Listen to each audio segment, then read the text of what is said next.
Judges chapter 17. There was a man named Micah who lived in the hill country of Ephraim. One day he said to his mother, "I heard you placed a curse on the person who stole 1,100 pieces of silver from you." "Well, I have the money. I was the one who took it." "The Lord bless you for admitting it," his mother replied. He returned the money to her and she said, "I now dedicate these silver coins to the Lord. In honor of my son, I will have an image carved and an idol cast." So when he returned the money to his mother, she took 200 silver coins and gave them to a silversmith, who made them into an image and an idol. And these were placed in Micah's house. Micah set up a shrine for the idol, and he made a sacred ephod and some household idols. Then he installed one of his sons as his personal priest. In those days, Israel had no king. All the people did whatever seemed right in their own eyes. One day, a young Levite, who had been living in Bethlehem in Judah, arrived in that area. He had left Bethlehem in search of another place to live. And as he traveled, he came to the hill country of Ephraim. He happened to stop at Micah's house as he was traveling through. "Where are you from?" Micah asked him. He replied, "I'm a Levite from Bethlehem in Judah, and I'm looking for a place to live." "Stay here with me," Micah said, "and you can be a father and priest to me. I will give you 10 pieces of silver a year, plus a change of clothes and your food." The Levite agreed to this, and the young man became like one of Micah's sons. So Micah installed the Levite as his personal priest, and he lived in Micah's house.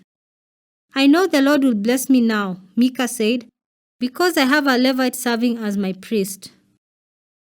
Judges chapter 18.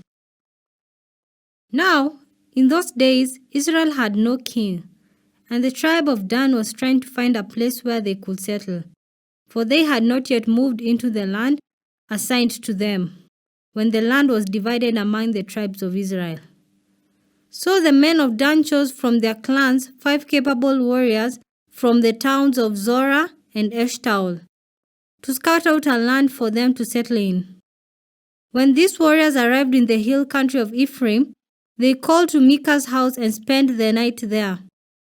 While at Micah's house, they recognized the young Levite accent.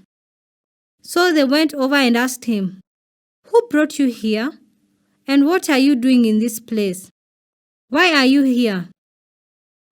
He told them about his agreement with Micah and that he had been hired as Micah's personal priest. Then they said, "Ask God whether or not our journey will be successful." "Go in peace," the priest replied, "for the Lord is watching over your journey."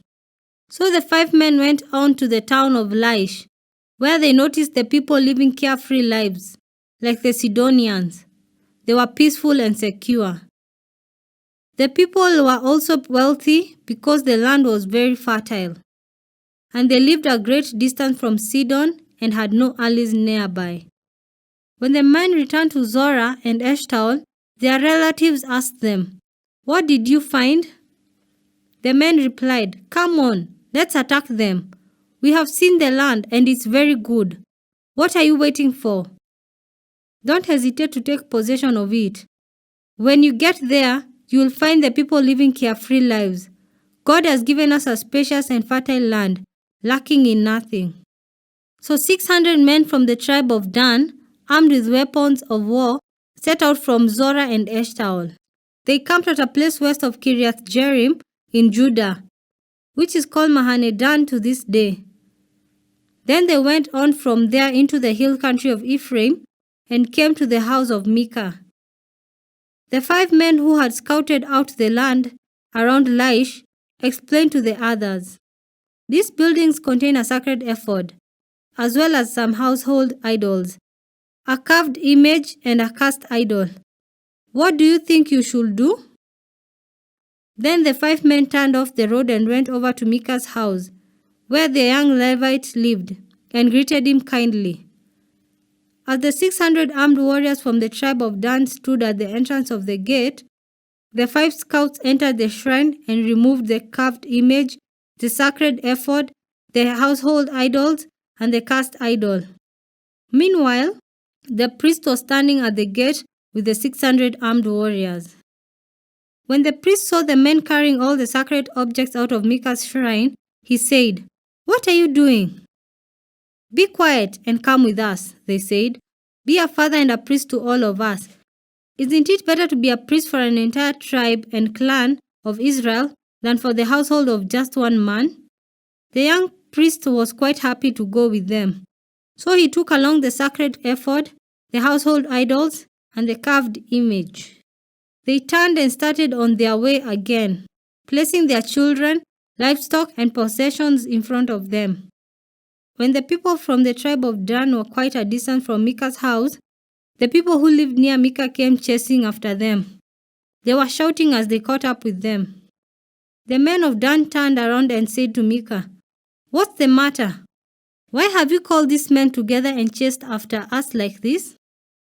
"What do you mean, what's the matter?" Micah replied. "You have taken away all the gods I have made and the priest, and I have nothing left." The men of Dan said, "Watch what you say. There are some short-tempered men around here who might get angry and kill you and your family." So the men of Dan continued on their way. When Micah saw that there were too many of them for him to attack, he turned around and went home. Then, with Micah's idols and his priest, the men of Dan came to the town of Laish, whose people were peaceful and secure. They attacked with sword and burned the town to the ground. There was no one to rescue the people, for they lived a great distance from Sidon and had no allies nearby. This happened in the valley near Beth Rehob. Then the people of the tribe of Dan rebuilt the town and lived there. They renamed the town Dan after their ancestor, Israel's son, but it had originally been called Laish. Then they set up the carved image, and they appointed Jonathan, son of Gershom, son of Moses, as their priest. This family continued as priests for the tribe of Dan until the exile. So Micah's carved image was worshipped by the tribe of Dan as long as the tabernacle of God remained at Shiloh. Judges chapter 19. Now in those days Israel had no king. There was a man from the tribe of Levi living in a remote area of the hill country of Ephraim. One day, he brought home a woman from Bethlehem in Judah to be his concubine. But she became angry with him and returned to her father's home in Bethlehem. After about 4 months, her husband set out for Bethlehem to speak personally to her and persuade her to come back. He took with him a servant and a pair of donkeys. When he arrived at her father's house, her father saw him and welcomed him. Her father urged him to stay a while, so he stayed 3 days, eating, drinking, and sleeping there.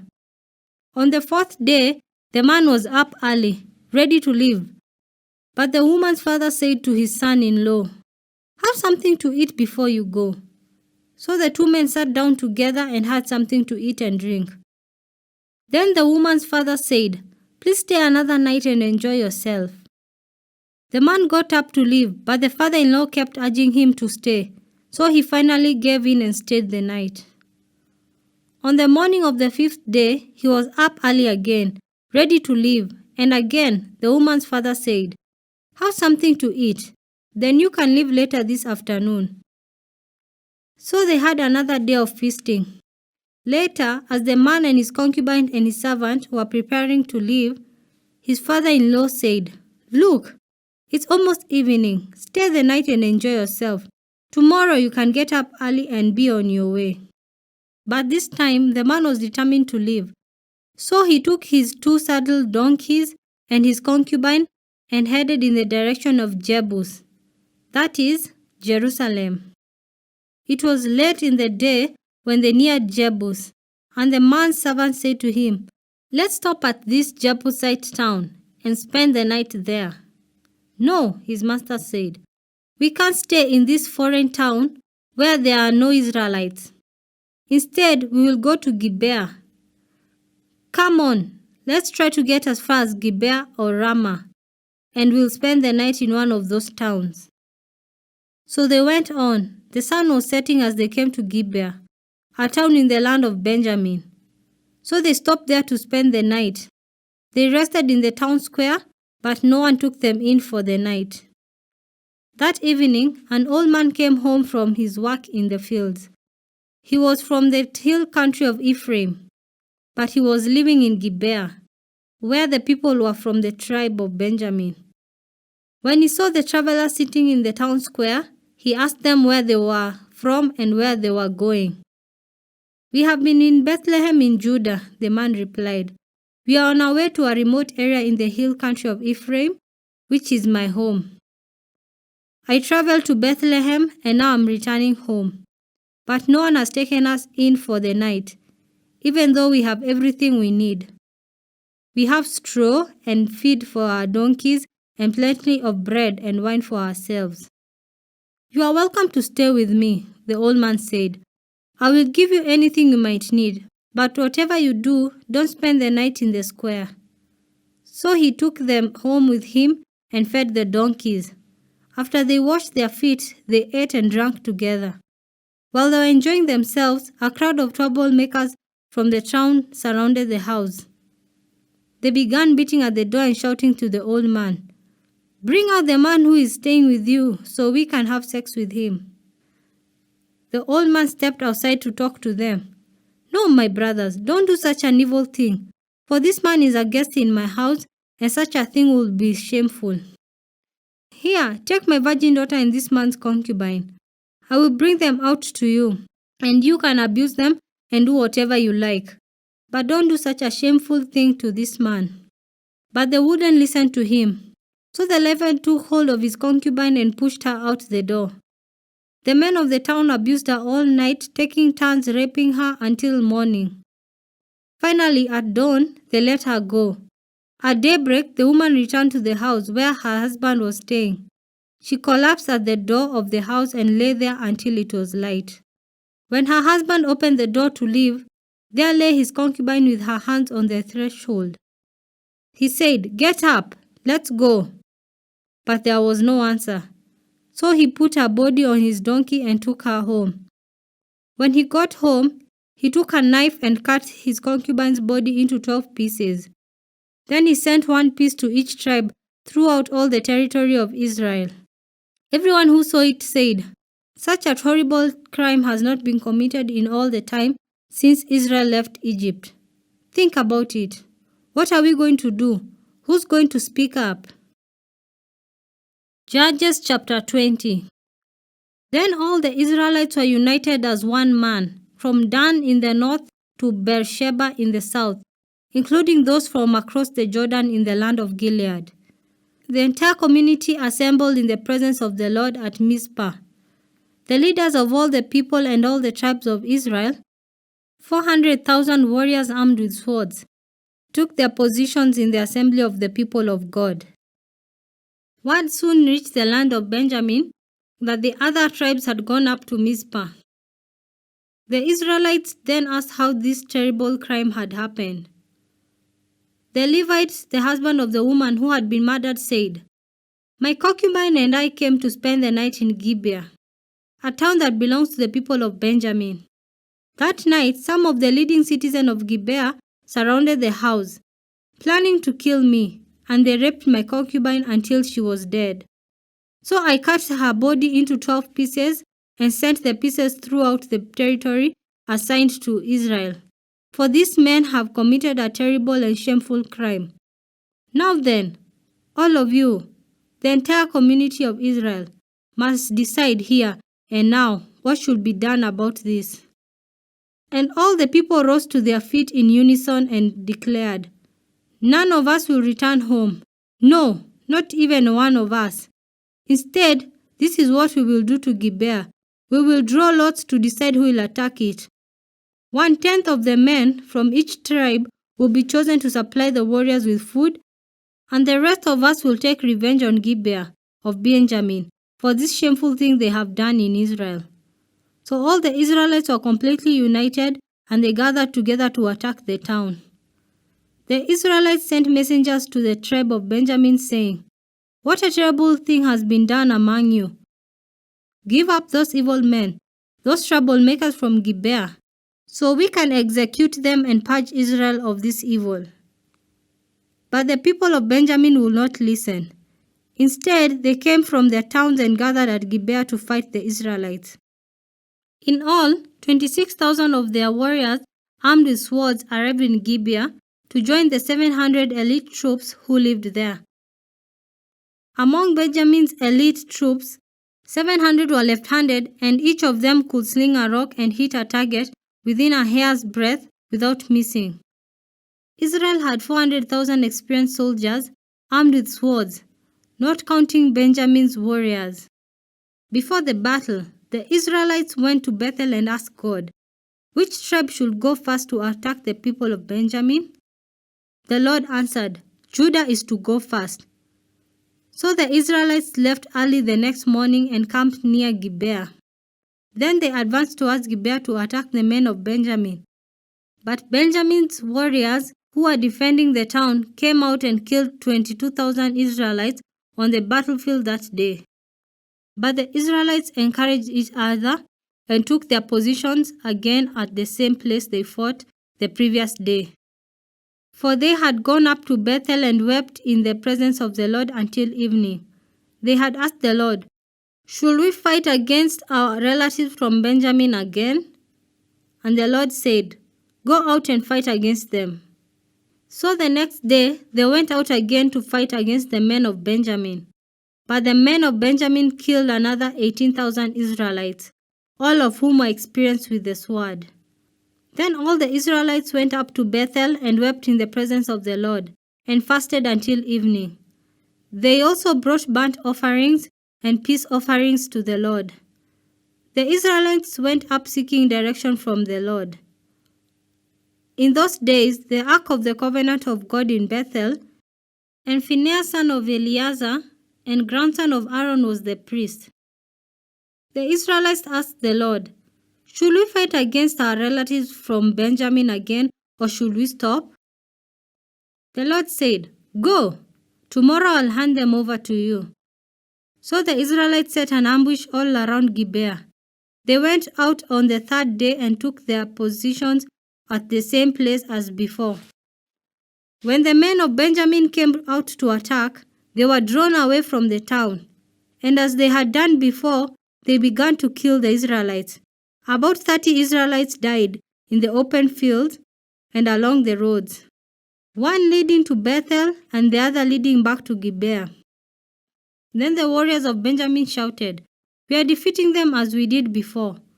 But the Israelites had planned in advance to run away so that the men of Benjamin would chase them along the roads and be drawn away from the town. When the main group of Israel warriors reached Baal-Tamar, they turned and took up their positions. Meanwhile, the Israelites hiding in ambush to the west of Gibeah jumped up to fight. There were 10,000 elite Israelite troops who advanced against Gibeah. The fighting was so heavy that Benjamin didn't realize the impending disaster. So the Lord helped Israel defeat Benjamin. And that day, the Israelites killed 25,100 of Benjamin's warriors, all of whom were experienced swordsmen.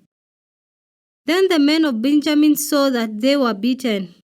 The Israelites had retreated from Benjamin's warriors in order to give those hiding in ambush more room to maneuver against Gibeah. Then those who were hiding rushed in from all sides and killed everyone in the town. They had arranged to send up a large cloud of smoke from the town as a signal. When the Israelites saw the smoke, they turned and attacked Benjamin's warriors. By that time, Benjamin's warriors had killed about 30 Israelites, and they shouted, "We are defeating them, as we did in the first battle." But when the warriors of Benjamin looked behind them and saw the smoke rising in the sky from every part of the town, the men of Israel turned and attacked. At this point, the men of Benjamin became terrified because they realized disaster was close at hand. So they turned around and fled before the Israelites towards the wilderness.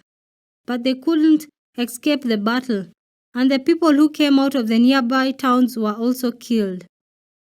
The Israelites surrounded the men of Benjamin and chased them relentlessly, finally overtaking them east of Gibeah. That day, 18,000 of Benjamin's strongest warriors died in battle. The survivors fled into the wilderness towards the rock of Rimmon, but Israel killed 5,000 of them along the road. They continued the chase until they had killed another 2,000 near Gidom. So that day, the tribe of Benjamin lost 25,000 strong warriors armed with swords, leaving only 600 men who escaped to the rock of Rimmon, where they lived for 4 months. And the Israelites returned and slaughtered every living thing in all the towns, the people, the livestock, and everything they found. They also burned down all the towns they came to. Judges chapter 21. The Israelites had vowed at Mizpah, "We will never give our daughters in marriage to a man from the tribe of Benjamin." Now the people went to Bethel and sat in the presence of God until evening, weeping loudly and bitterly. "O Lord, God of Israel," they cried out, "why has this happened in Israel? Now one of our tribes is missing from Israel." Early the next morning, the people built an altar and presented their burnt offerings and peace offerings on it. Then they said, "Who among the tribes of Israel did not join us at Mizpah when we held our assembly in the presence of the Lord?" At that time, they had taken a solemn oath in the Lord's presence, vowing that anyone who refused to come would be put to death. The Israelites felt sorry for their brother Benjamin and said, "Today, one of the tribes of Israel has been cut off. How can we find wives for the few who remain, since we have sworn by the Lord not to give them our daughters in marriage?" So they asked, "Who among the tribes of Israel did not join us at Mizpah when we assembled in the presence of the Lord?" And they discovered that no one from Jabesh Gilead had attended the assembly. For after they counted all the people, no one from Jabesh Gilead was present. So the assembly sent 12,000 of their best warriors to Jabesh Gilead with orders to kill everyone there, including women and children. "This is what you are to do," they said. "Completely destroy all the males and every woman who is not a virgin." Among the residents of Jabesh Gilead, they found 400 young virgins who had never slept with a man, and they brought them to the camp of Shiloh in the land of Canaan. The Israelites' assembly sent a peace delegation to the remaining people of Benjamin who were living at the rock of Rimmon. Then the men of Benjamin returned to their homes, and the 400 women of Jabesh Gilead who had been spared were given to them as wives. But there were not enough women for all of them. The people felt sorry for Benjamin, because the Lord had made this gap among the tribes of Israel. So the elders of the assembly asked, "How can we find wives for the few who remain, since the women of the tribe of Benjamin are dead? There must be heirs for the survivors, so that an entire tribe of Israel is not wiped out. But we cannot give them our daughters in marriage, because we have sworn with a solemn oath that anyone who does this will fall under God's curse." Then they thought of the annual festival of the Lord held in Shiloh, south of Lebonah and north of Bethlehem, along the east side of the road that goes from Bethel to Shechem. They told the men of Benjamin who still need wives, "Go and hide in the vineyards. When you see the young women of Shiloh come out for their dances, rush out from the vineyards, and each of you can take one of them home to the land of Benjamin to be your wife. And when their fathers and brothers come to us in protest, we will tell them, 'Please be sympathetic. Let them have your daughters, for we did not find wives for all of them when we destroyed Jabesh Gilead. And you are not guilty of breaking the vow, since you did not actually give your daughters to them in marriage.'" So the men of Benjamin did as they were told. Each man caught one of the women as she danced in the celebration and carried her off to be his wife. They returned to their own land, and they rebuilt their towns and lived in them. Then the people of Israel departed by tribes and families, and they returned to their own homes. In those days, Israel had no king, All the people did whatever seemed right in their own eyes.